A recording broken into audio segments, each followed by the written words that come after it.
Good morning, everybody, and welcome to Live at the Waterhole.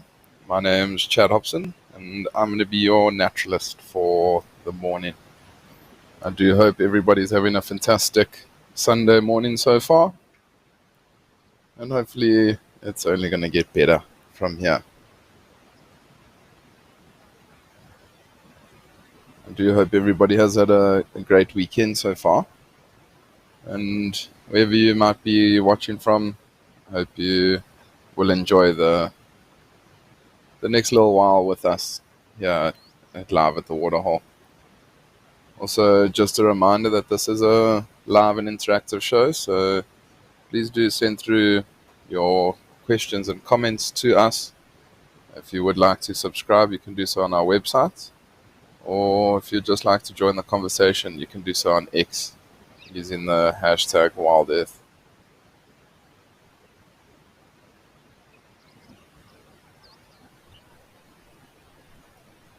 And we're starting out here at a beautiful Jamala in Madikwe. It looks like it's going to be another hot day. The sun is shining, not too many clouds in the sky. And I'm sure we're going to have some elephant action, hopefully.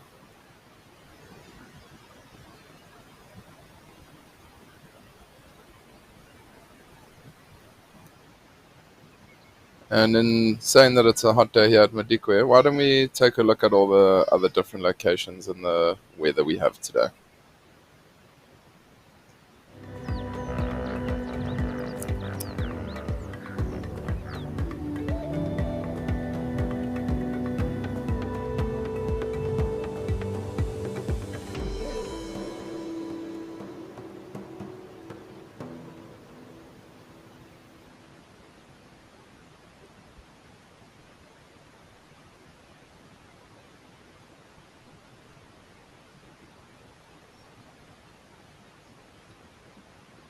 So it does seem like it is quite a hot day all over southern Africa today, except for up in northern KwaZulu-Natal, around Tembe Elephant Park.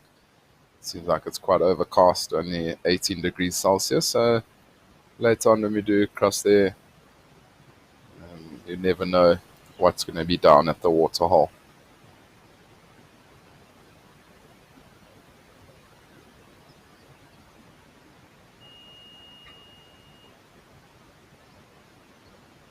But we do have a couple of animals already down here at Jamali. Got some blue wildebeest.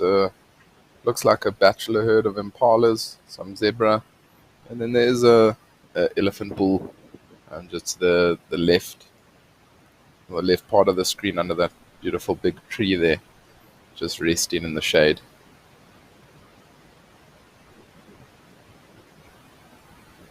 Wheatman45, you're saying good morning from Northern California. Good morning to you. Thanks very much for watching.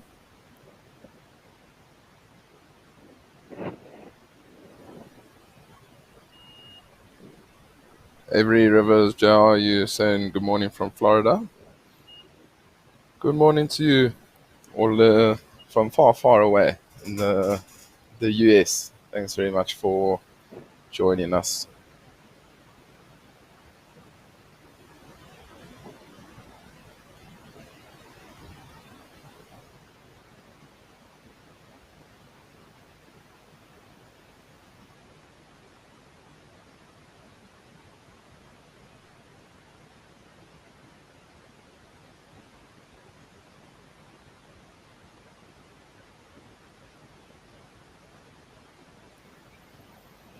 So it does just look like a lone elephant bull. It's just relaxing in the shade of that tree there. He might have already been down to the water this morning and now just taking time to relax out of the scorching sun.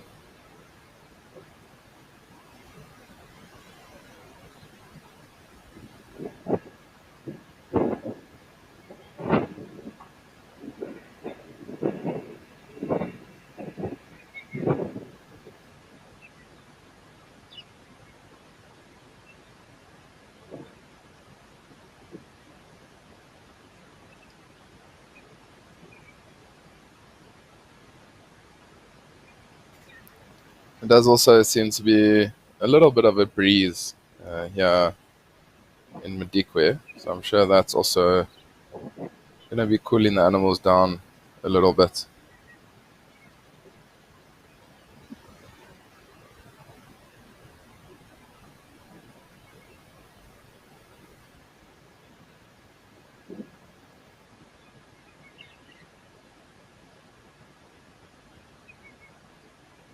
A salty life, you're saying good morning from a cold, misty island, and you've booked a few days at Madikwe in October. You can't wait. I'm sure you can't wait to get to sunny South Africa, and that's also it's a beautiful time of the year to come to South Africa. It's, I mean, it is starting to get hot after the winter, but the the area is often quite dry, so it's a lot easier to see animals. It is still quite cool, so the animals tend to stay active a little bit longer. So you might be able to see like lions and leopards and cheetahs and things like that on the move a little bit more. So it's a good time to come on safari. I'm sure this is just getting you even more excited watching live at the Waterhole.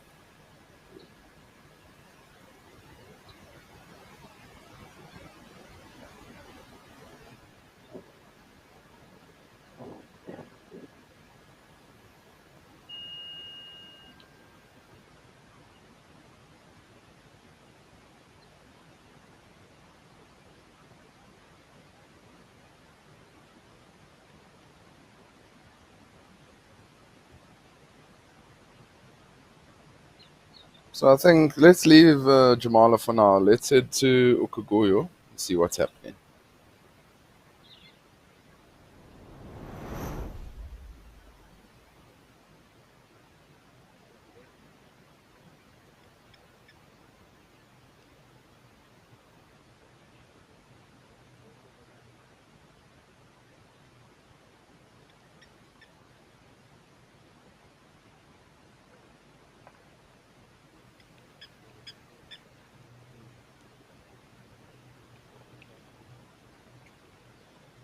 Welcome to Namibia, where it also seems like a day. We've got some zebras that have come down to drink, as well as some springbuck.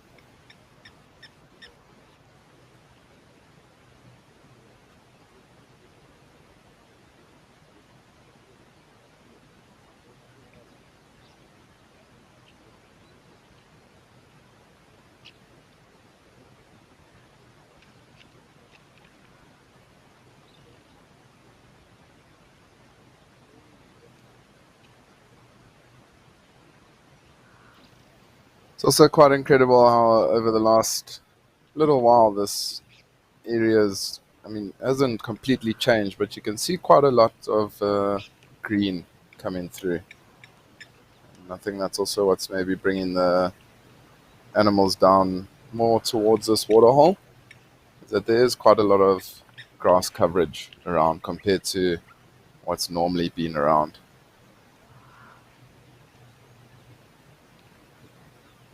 Bernie Dole, good morning to you. Or you're saying good evening from Melbourne, Australia. Good evening to you.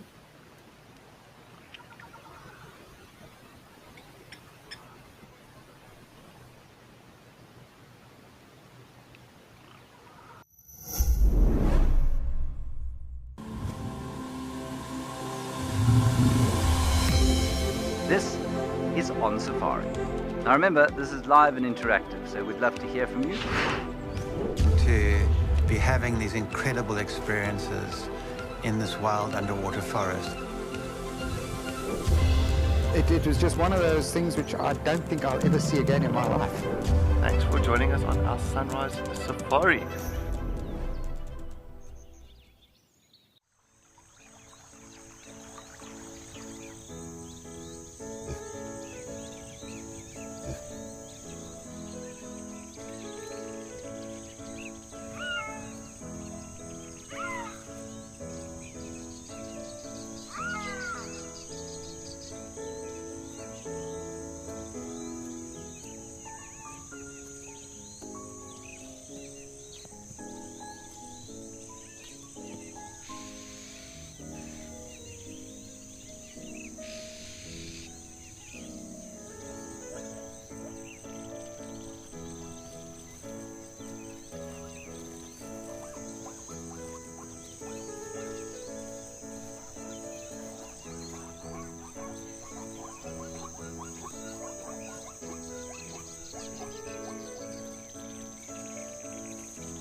It's also always nice to have different locations to see different animals. I mean, in a lot of the locations you might not get to see the springbok, so that's always nice, and also the oryx or the gemsbok that come down to drink those beautiful antelopes with the straight horns.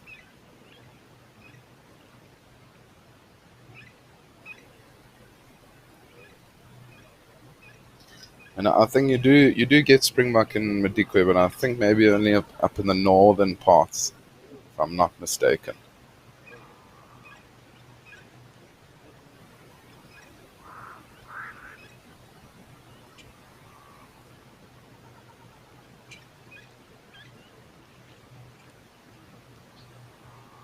Elizabeth, you're asking how does the rain influence the presence of animals at the water holes? So, Elizabeth, the thing is, so say for instance now there's a big storm here at Okuguyo in Namibia, and it rains the whole evening, and like say over 50 miles.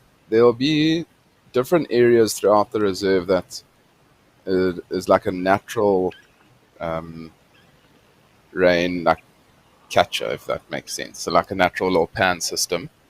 And with the amount of rain that they might have, just say it is quite a lot, then those little pans will fill up. And so then animals won't have to move huge distances in order to drink. So then you might not get a huge concentration of animals around certain water holes. So because there's much more water available to the animals, they'll spread out quite a lot more. So like in the summer seasons, you'll get to see um, less animals congregated around an area because there's more water available to them. But then in the drier seasons, more in the winter time, when a lot of the water has dried up, then you'll get a lot of the animals within the same area around the water, just because there's not too much water available to the animals. I hope that has answered your question.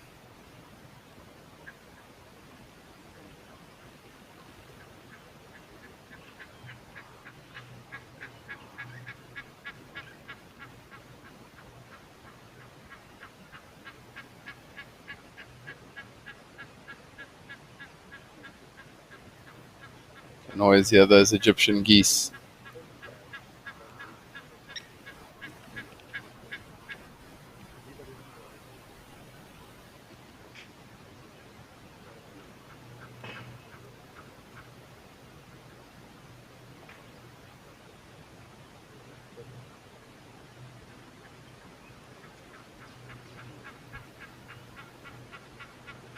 Andy M93, you saying that you'd love to visit one of the water holes for your honeymoon, which is the easiest to travel to from the UK.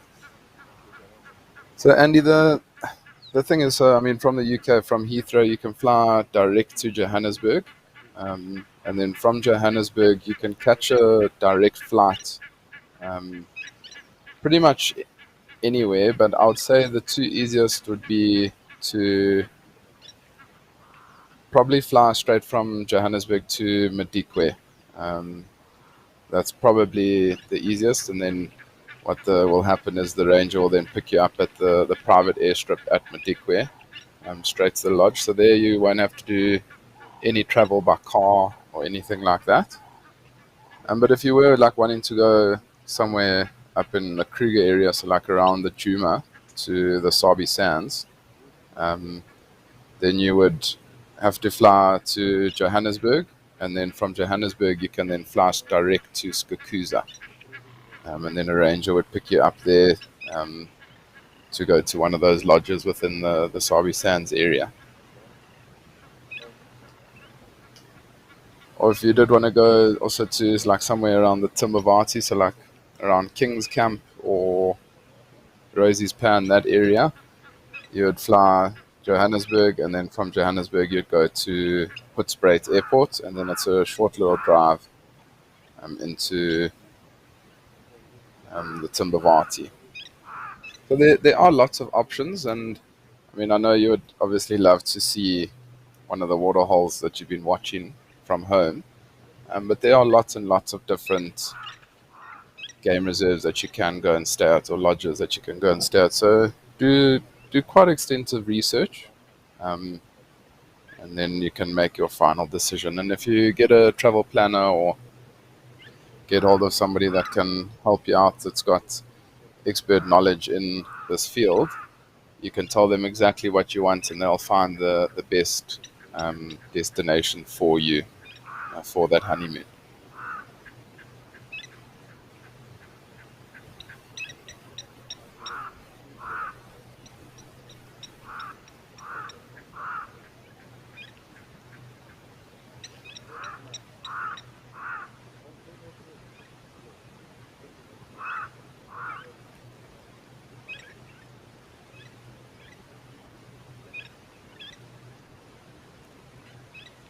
Okay, I think we're gonna leave Okugoyo. We're gonna head back to Jamala.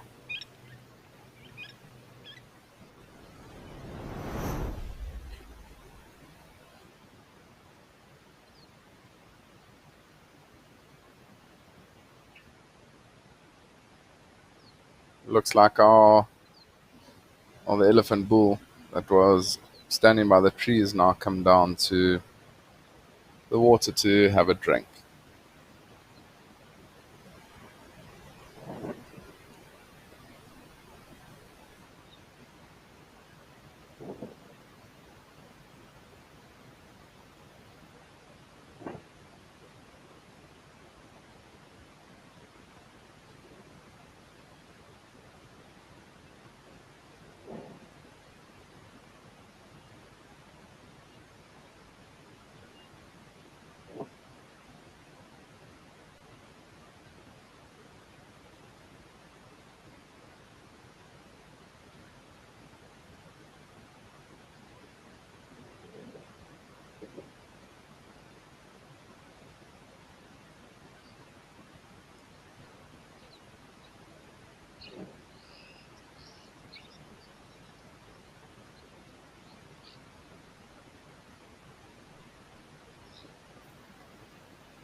It's such a beautiful and peaceful scene here at the Waterhole when there's not too much commotion going on. I mean, often when there's a herd of elephants, there's quite a lot of commotion that happens. But now, with there just being one elephant bull and a couple of impalas and wildebeest, it's a very peaceful scene on this beautiful sunny Sunday afternoon.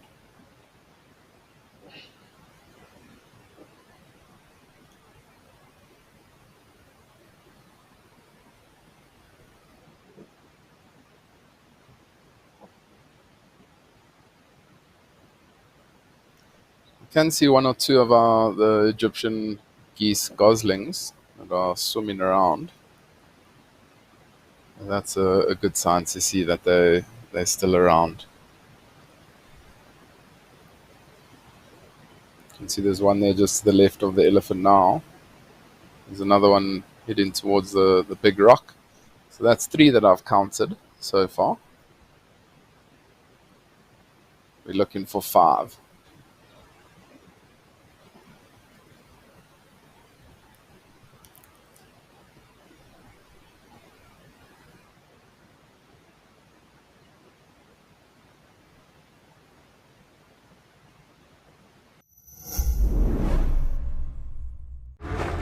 Out in the wild, life moves fast. To capture the action, you've got to be in the right spot at the wrong time. Now, incredible animal behavior, selected from amazing amateur and professional footage, to reveal the secret lives of animals in motion. This is raw nature, caught in the act.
So it's the layer with the most nutrients, and these elephants often like to eat that inner layer. It's just got the most nutrients. Very, very. It holds a lot of moisture also. So especially like in the dry season, you'll often see elephants ring barking trees, taking that inner cambium layer. And I mean, sometimes they can break their tusk off while doing that. So you never know what would have happened to this elephant, but I mean, he'll be able to go about his daily business with one tusk. He'll just have to be able to adapt.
Lionel, you're saying that you love the wildebeest's shiny coat. It is. They are beautiful.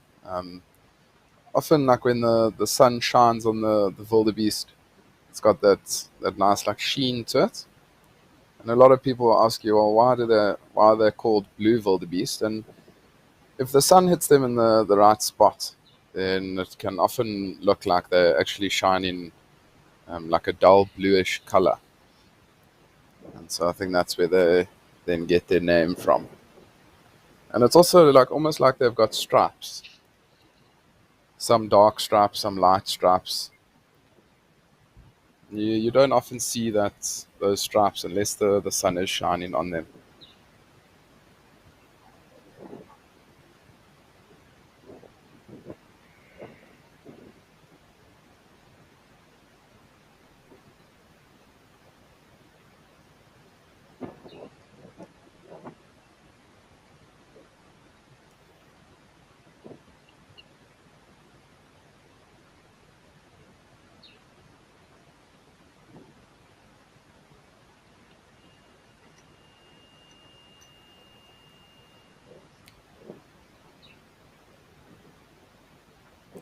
Always nice to see different species all together.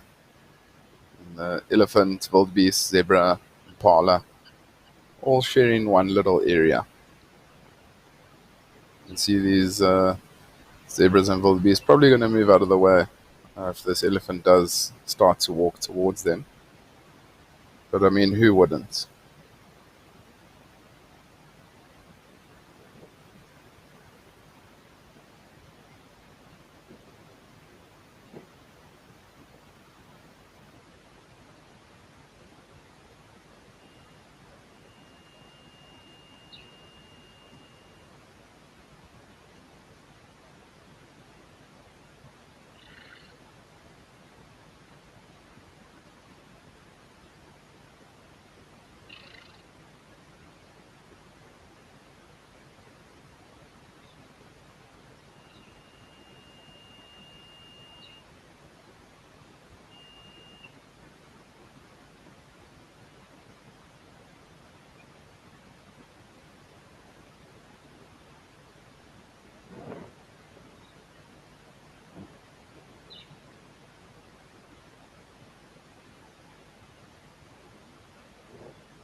And like you also might be wondering at home why these animals are spending time around the water here. What are they feeding on?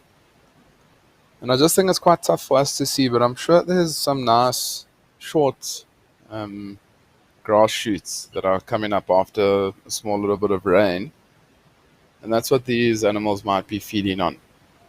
Because it does look quite dry, but I think there is some shoots of grass that are coming out for these wildebeest to feed on.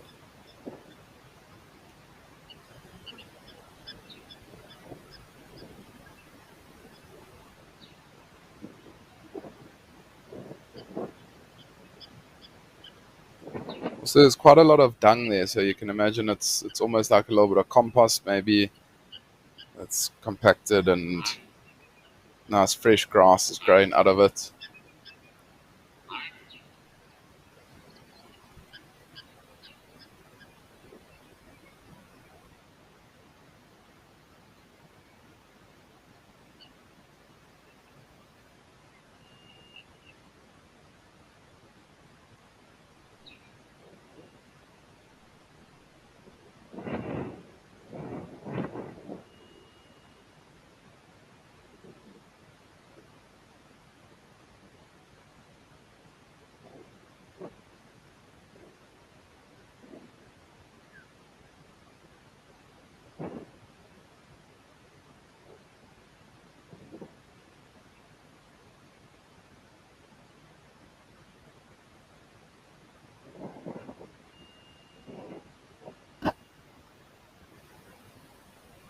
So you're asking, do all animal male animals fight for mating rights? Yeah. So that's sort of how it works out in the wild, is that you'll have to fight in order to mate with females, and that's also how they keep the genetic diversity going. So I mean, like if they didn't have to fight, and that one male would say roam the harem for 12 or 15 years, he'll then also be starting to mate with his offspring. So then you could get some defects with those animals starting to happen. And I mean the way that the cycle sort of continuously turns over is that often when, so say for instance impalas, so a male impala, when it's born, it's within the herd, then gets kicked out of the herd, and then there's one male that oversees the harem. And so that male, excuse me, while he is looking after the harem, he's doing is trying to keep other males away from that herd, trying to keep his females safe and close by to him.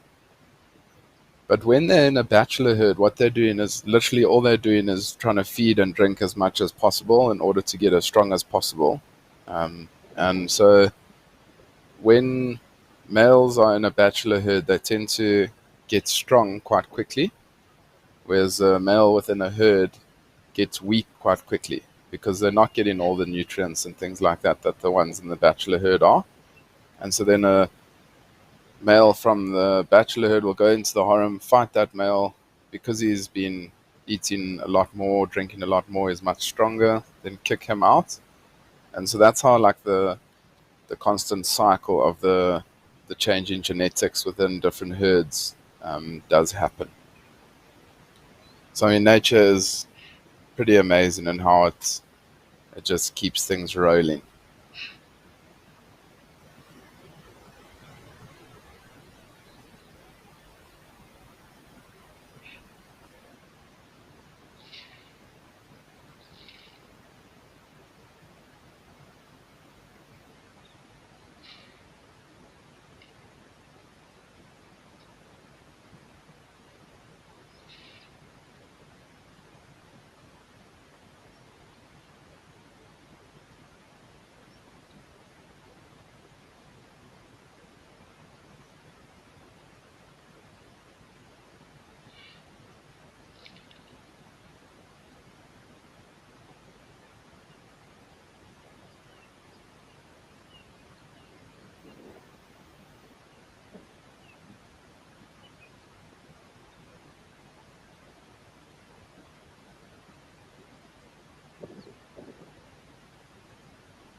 Elizabeth Belchamp, you asking who chased the wildebeest?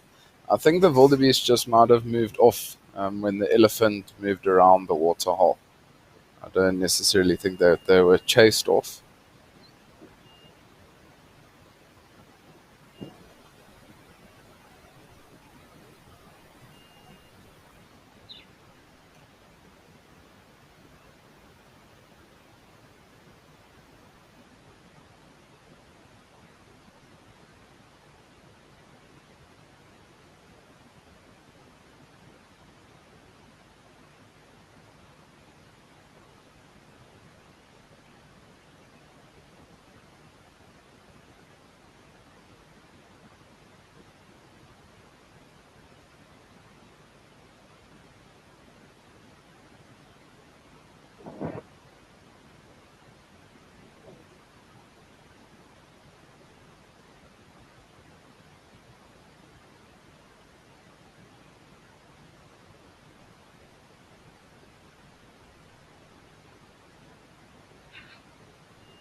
It's amazing how these animals will all use the paths to and from waterholes. So have a look where this elephant's walking now. So he's walking on a quite a prominent game trail, and so you'll often see when you're driving through areas that there'll be quite prominent game trails, and often those game trails will lead to water. And I mean, it's just the path of least resistance for the animals to use. Oh, this impala's got a bit of a fright, but I mean, an elephant or any other animal can walk in any specific direction that it would like to, but those pathways just make it a lot easier for the animals to move from point A to point B.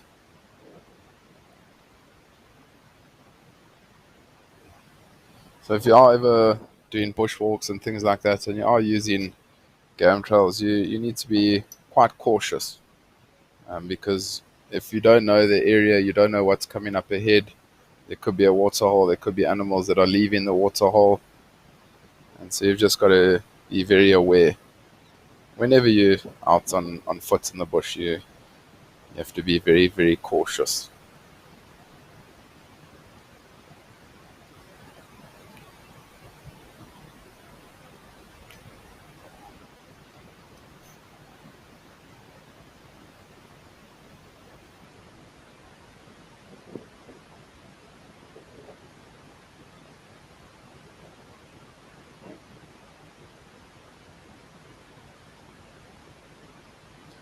So as this elephant does wander down that game trail, why don't we head back over to Ukugoyo, see what's happening.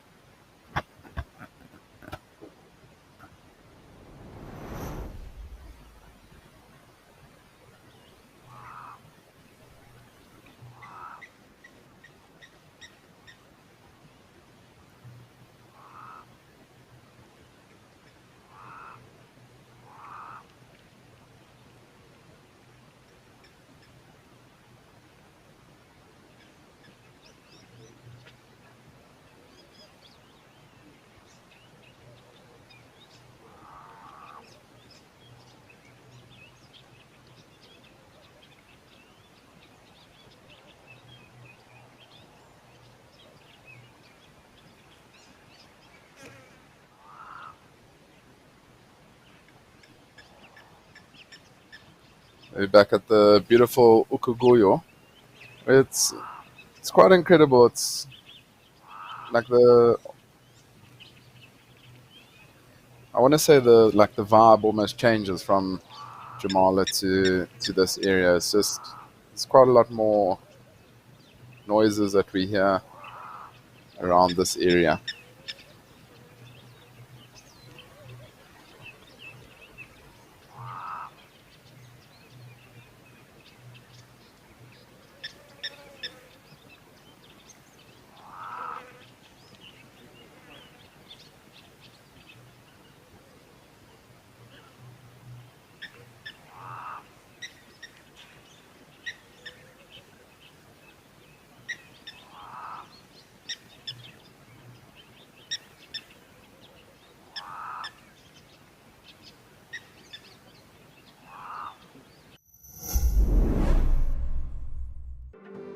WildEarth Travel, in association with Wandering Through, is offering some exclusive, privately guided safaris in 2024. James is taking a trip into the famed woodlands of the mysterious White Lion, Ngala Private Game Reserve, in July. Steve and Cedric will lead a safari to Chitwa Chitwa in November. To book, email travel@wildearth.tv or go to the website for more information. We are looking forward to seeing you on safari.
Yeah, I think we're gonna leave Ukuguyo. We're gonna head over to Juma up in the Sabi Sands and see what's happening.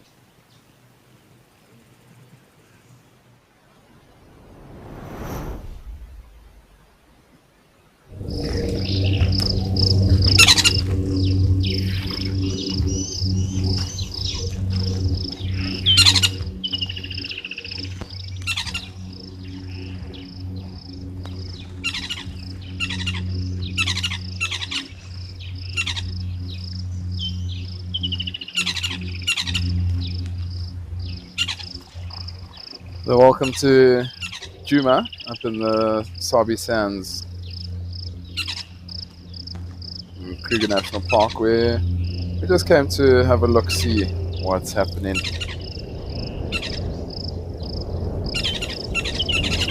sure the hippos are here, but as we do know, they tend to like spending time behind those little red bush willow trees. Oh, there we can hear them.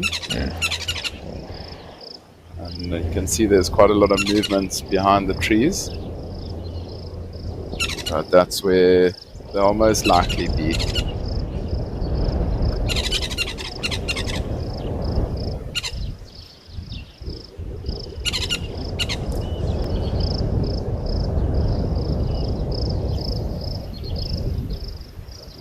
I'd really like to know exactly why they spend time in that exact spot. Like, I've got my thoughts, and I think that it might just be that there's a small little island that's the right depth for that mother to be able to sleep there, and also shallow enough for the youngster to be able to rest.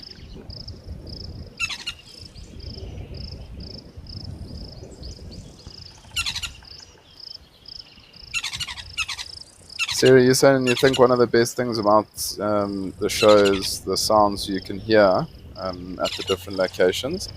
100%. That's really also one of the reasons WildEarth started the show is to bring nature to you wherever you may be. But I mean, it's not also all about listening to what the naturalists have to say. It's also about just taking in the sights and the sounds of the African bush and just enjoying the different sounds. And if we hear any interesting ones, then the naturalists will point them out. But otherwise, even if there's not too much happening, we like to do sometimes 5 minutes of just silence and enjoy the African bush. Patis McGargan, you're saying, hi Chad, what's your favorite animal?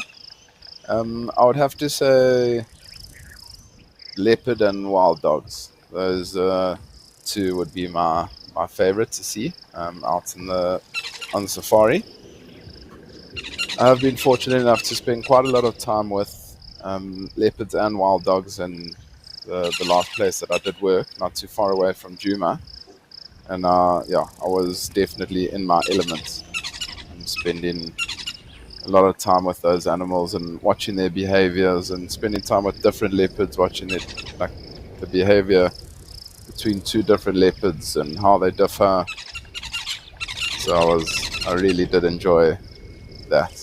The Sabi Sands is a world-renowned game reserve that's very, very good for leopard viewing. So if you are ever wanting to come out to South Africa and on safari and really want to see leopard, I think your best opportunity. I mean, you will get to see them in different areas. Like you definitely could see them in Madikwe or in the Timbavati. But the Sabi Sands Game Reserve is very, very well known for leopard viewing. Or not just leopard viewing, I mean all the big five, cheetah and wild dogs.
This is On Safari.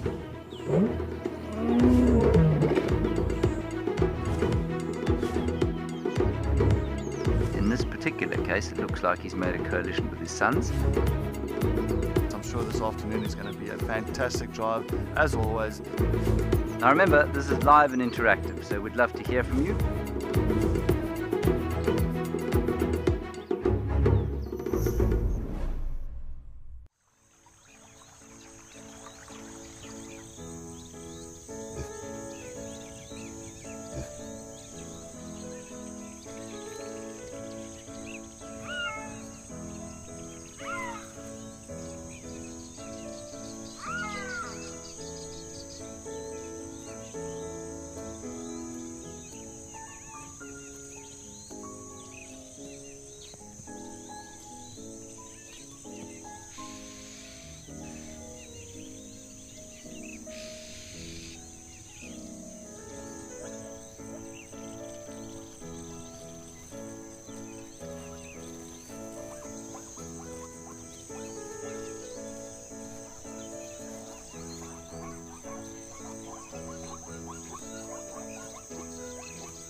So he could have quite a lot of parasites or ticks on him that he knows that the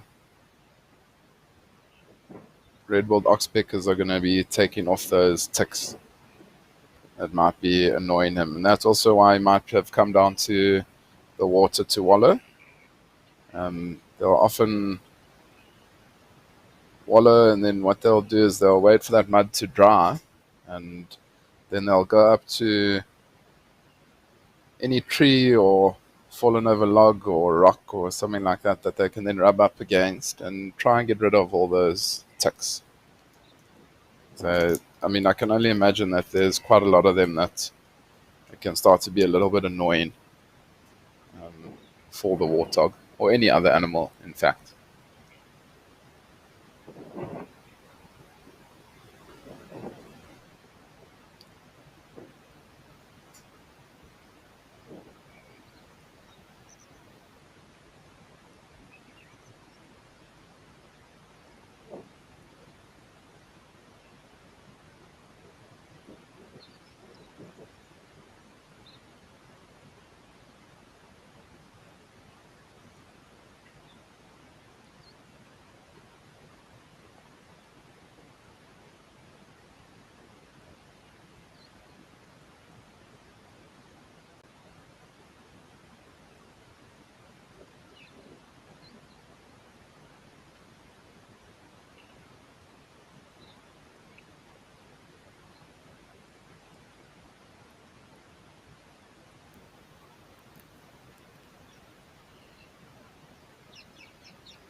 Yeah, can't believe the amount of impalas that we see in here.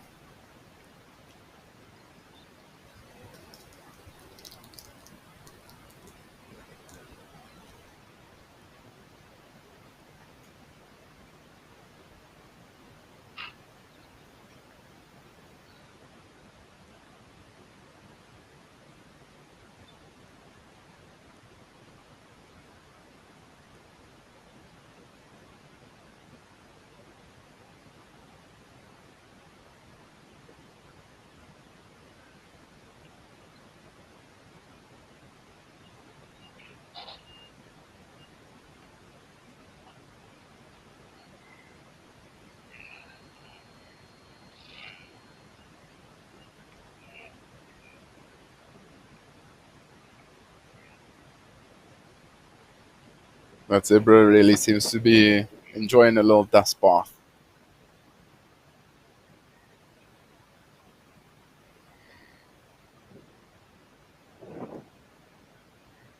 Oh, I think that might have been a little yawn.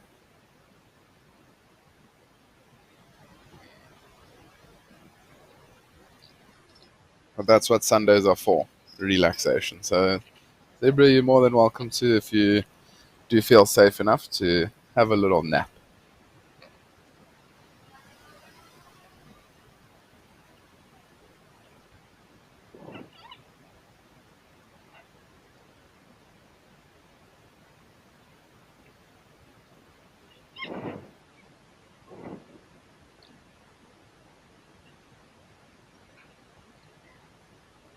Oh, now they want to fight with one another.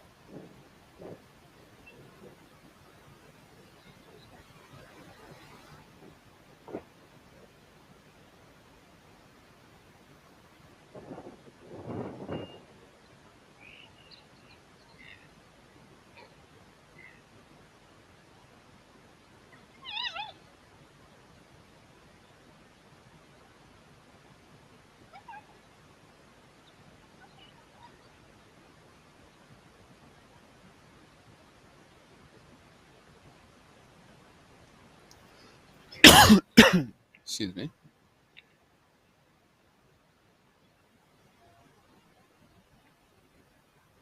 Oh, zebra's got the zoomies. Meow.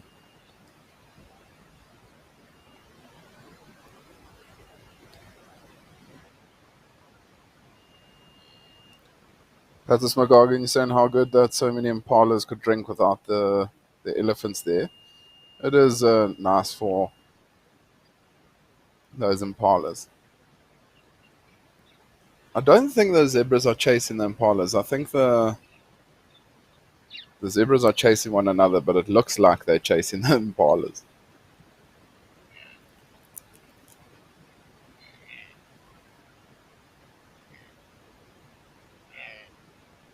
And we are now joined by a small little herd of elephants.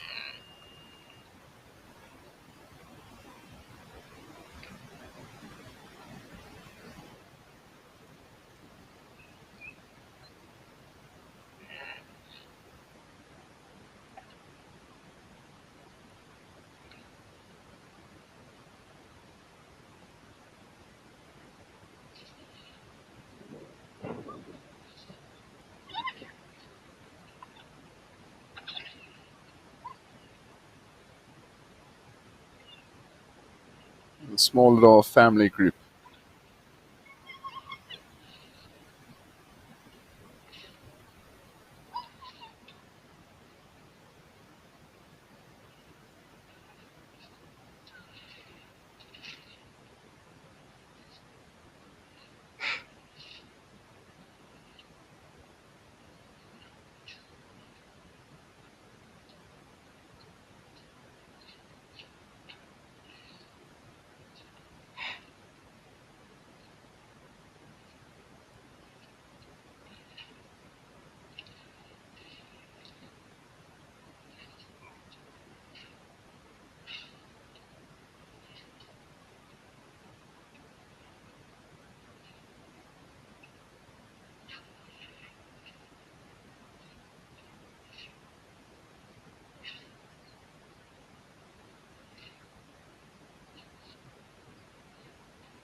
Elizabeth Joy Podster, you're asking, is there a drought?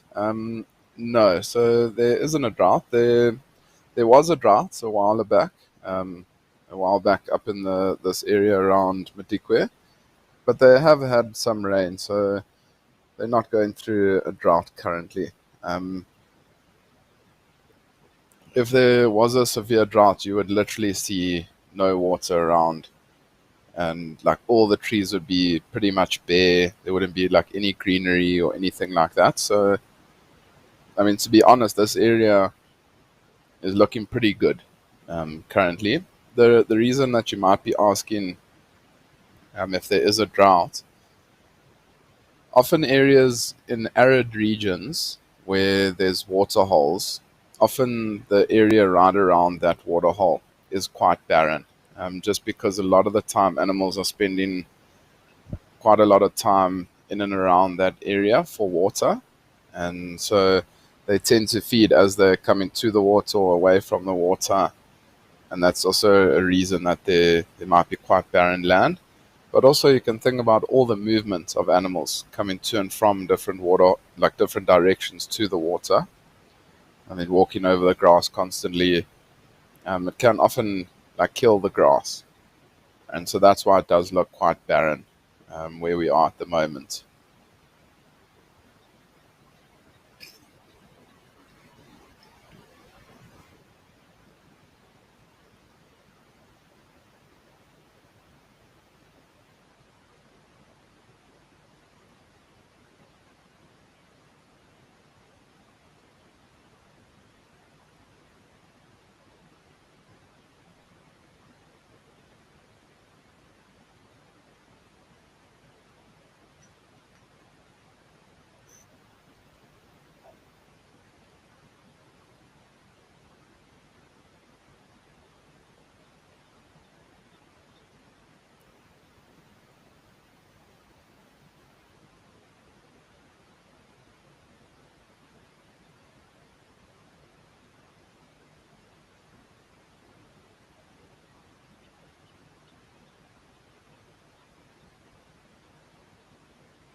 Daisy saying you could watch elephants all day long. I couldn't agree with you more.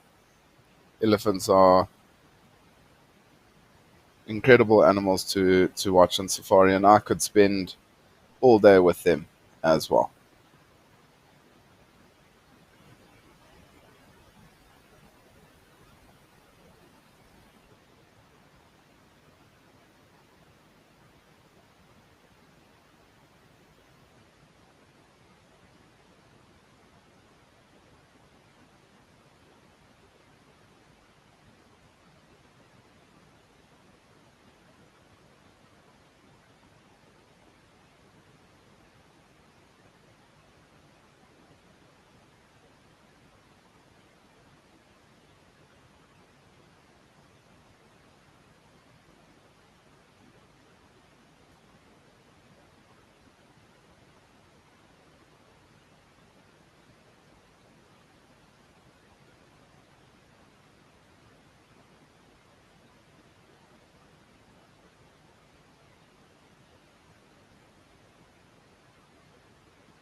Judy, you're asking me what's the most fascinating thing I've seen elephants do. Um, like one thing, I mean, they do this quite often, um, but it's incredible to watch how they do it, and it's often in a drought or when there's not too much water around. Often elephants will go into a dry riverbed, and they'll then dig. They'll often start with their foot. They'll kick some sand away, and then they'll use their trunk almost like a spade to like get the water. I mean the sand away. And as they dig further and further, they then start to find the water table. And often then, I mean, the water will start to rise a little bit, and they'll then create this circle of a water hole, like maybe half a meter by half a meter, and the whole herd will then drink out of there. And slowly, after a little bit of time, they like sort of push sand in and create this bigger little water hole, and that then also will allow for other animals to come and drink from that specific water hole. And I mean, it's just quite incredible to see how they do that. So that was quite fascinating for me to watch the first time when I saw elephants doing that.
Carol, you're saying that you love how the Illies always go to that one place to have their drink. It is quite nice that they come to this one little spot to have a drink, and it's just because this is the freshest water where they're drinking currently at the moment. So I mean, elephants with that extremely good sense of smell, they they're able to pick up where the freshest water is around, and so that's why they come to this little spot. Yeah, and it's also nice that it's quite close to the water, to the camera.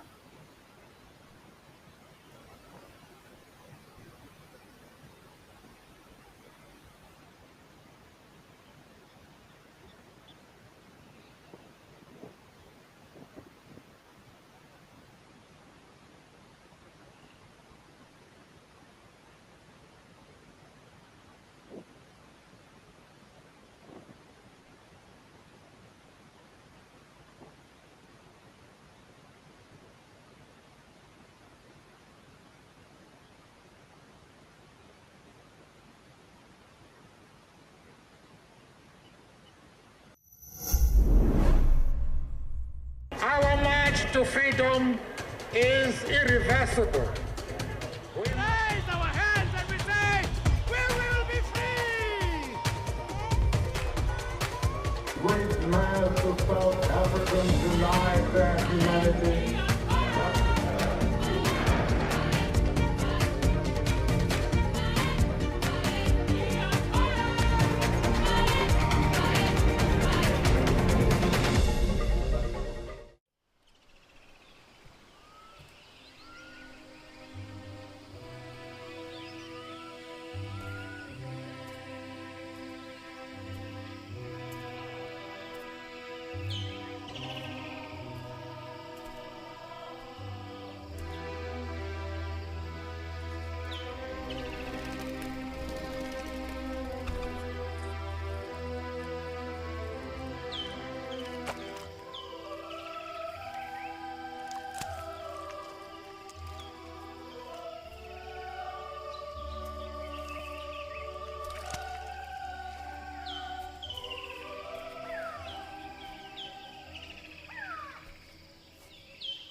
Yeah, they just seem to keep coming.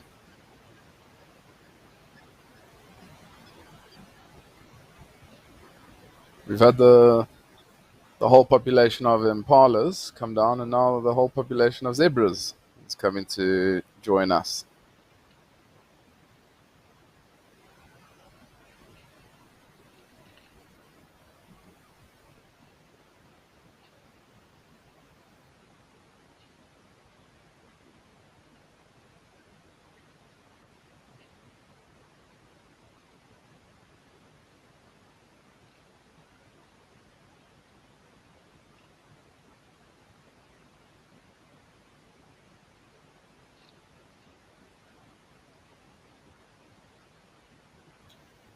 Ellen, you asking me, don't know how long the trail goes on until. So, Ellen, I couldn't tell you exactly how long that game trail is, but what I do know is that game trails are often incredibly long. I mean, you could probably walk on this game trail for very long. Like, I mean, it might lead from this waterhole. If you follow that game trail, it might go to another waterhole, and then from there you pick another game trail and walk. So it's almost like a continuous trail, if that makes sense. So I couldn't really say, okay, it's 5 kilometers and then it just stops, because it's not actually going to stop. It might turn into maybe two different game trails, and you can pick to go left or right. But I'm sure if you do carry on that game trail, you'll come to another waterhole at some point, somewhere along the line.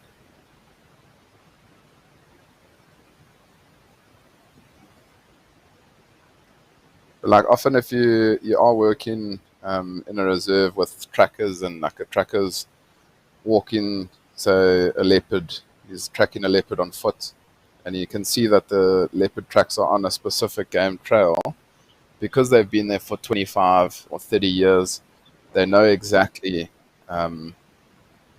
where that game trail goes. And so the tracker might say to you, okay, well, the tracks are heading like northeast from where I am. Go to, say, for instance, the pipeline pan, and go and wait there.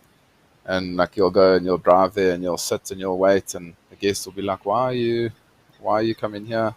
And you'll say, no, the tracker said this, and 10, 15 minutes later, there comes the leopard walking down towards the waterhole. So, I mean, like over many a years working in one reserve, you'll definitely become familiar with different game trails and where they might lead to.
Jabani is saying that zebras are joining the party. Indeed, they are.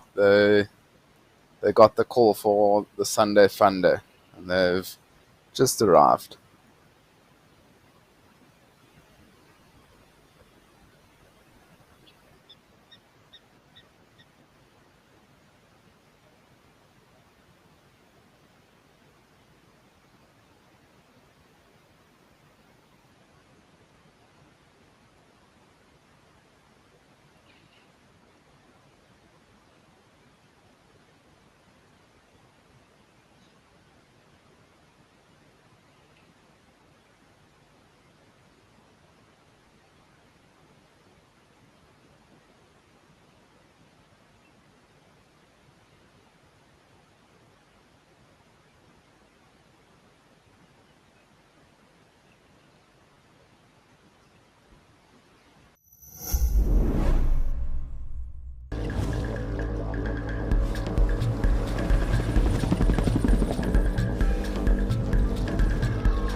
Sure, it seems like all the elephants and all the zebras have now disappeared, but it is now coming up to the time where we're able to bring in a lot of other different locations onto Live at the Waterhole.